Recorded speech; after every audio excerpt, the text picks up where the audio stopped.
Good morning everyone. Myself Dr. Anand Pal Singh Kushwa. Today we are going to discuss diaphragm. यह exam में आपको 20 marks से पूछा जाता है. सो कंटेंट में डिफाइन करेंगे definition, origin, shape of the diaphragm, diaphragm seen from below, muscles, fibres, insertion, opening in the diaphragms, main opening in the diaphragms, relations, nerve supply, actions, development and applied anatomy. So first of all, definition: it is a dome-shaped muscles forming the portion between the thoracic and abdominal cavity. Right? ये dome shape की muscle होती है जो two parts में divide करती है. Chief muscle of the respiration. Then origins की बात करें तो मसल्स फाइबर्स में group into three parts: sternal part, costal part and lumbar part. Right? Sternal part की बात करें तो sternal part arise from the two fleshy slips from back of the xiphoid process. Right? Costal part की बात करें तो arise from the inner surface of cartilage adjacent part of the lower six rib on each side. Then lumbar part की बात करें तो lumbar part arise from the middle and lateral lumbosacral arches and from the lumbar vertebra of right left crura. Right? तो इसके अंदर हम बात करें कंटेंट की तो medial arcuate ligament, lateral arcuate ligament, the right crush and left crush. So shape of the diaphragm की अगर हम बात करें, एंटीरियर पोस्टीरियर व्यू की हम बात करें, सबसे ऊपर ये है आपका central tendon, left dome, then right dome. So upper, anterior, posterior, left and right. Right? तो शेप ऑफ द डायफ्राम में आपको डायग्राम ड्रॉ करना है. Next one, diaphragm seen from below. अगर आप डायफ्राम को नीचे से देखते हो तो आपको कौन कौन से स्ट्रक्चर दिखते हैं? सबसे पहले सबसे बीच में आपको ये सेंट्रल टेंडन, फाइबर क्रॉसिंग दिखा है, central tendon. Right? Then particular round structure के अंदर आपको लेफ्ट वेगस दिखेगी. then this one is esophagus, left gastric artery and vein. Right? And this one is right vagus. So left vagus and right vagus. Then this one is inferior vena cava and right phrenic nerve, superior epigastric vessels. Then here 1, 2 and 3. So this one aorta, azygous vein and thoracic duct. Then this one is sympathetic trunk. This one is right crush of diaphragm. This one is left crush of diaphragm. Then greater cephenic nerve, lesser cephenic nerve. Then subcostal vessels and nerve. Right? So available diagram of diaphragm seen from below. Right? तो इसमें आपके सारे content के आपको name वापस से again mention करना है. Right? Next one is muscles fibres. तो मसल्स फाइबर्स की बात करें तो fibres are upward, inward and from the right and left domes. Right dome is higher than the left dome. Middle fibres of right crus runs upward and left and encircle the esophagus. Then in general all fibers converge toward the central tendon of their insertion. अब हमने origin की बात किया, muscles fibre की बात किया, हम insertion की बात करते हैं.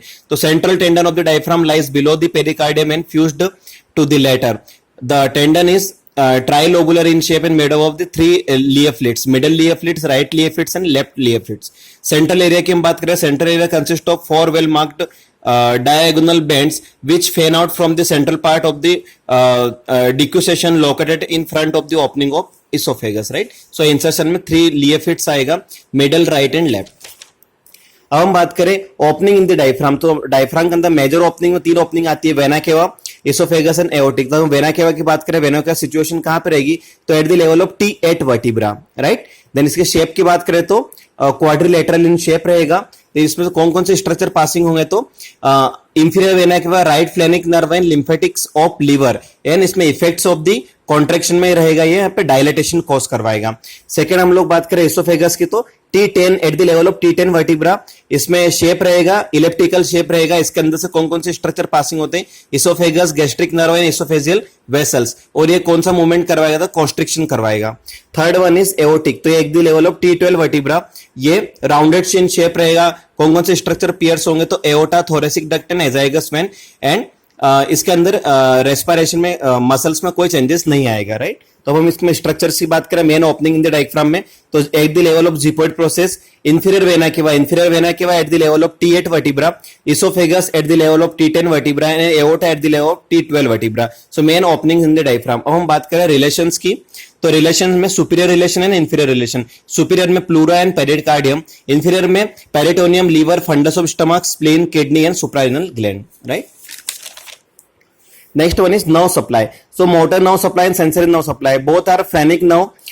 Ventral rami is C3, C4 and C5 and sensory phrenic nerve. Action की बात करें तो diaphragm it is a principal muscles of inspiration. All expulsion acts, जितने भी सारे एक्सपल्सन एक्ट्स होते हैं like sneezing, laughing, crying, vomiting, micturition, then defecation, a deep inspiration takes place. इन सभी के अंदर क्लोजर ऑफ द ग्लोटी, इन सभी के ना डायफ्राम का मेन रोल होता है, राइट। यहाँ पे डायफ्राम यहाँ पे एक्स्ट्रा प्रेशर क्रिएट करता है।